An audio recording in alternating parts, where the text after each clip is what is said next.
King Prthu then offered his respectful obeisances unto the Supreme Personality of Godhead, who is the Supreme Lord of all demigods.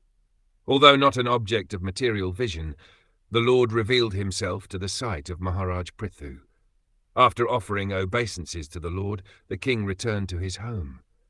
The Supreme Lord is not visible to material eyes, but when the material senses are inclined to the transcendental loving service of the Lord and are thus purified, the Lord reveals himself to the vision of the devotee. Avyakta means unmanifested. Although the material world is the creation of the Supreme Personality of Godhead, he is unmanifested to material eyes. Maharaj Prthu, however, developed spiritual eyes by his pure devotional service. Here, therefore, the Lord is described as Sandarshitatma, for he reveals himself to the vision of the devotee, although he is not visible to ordinary eyes.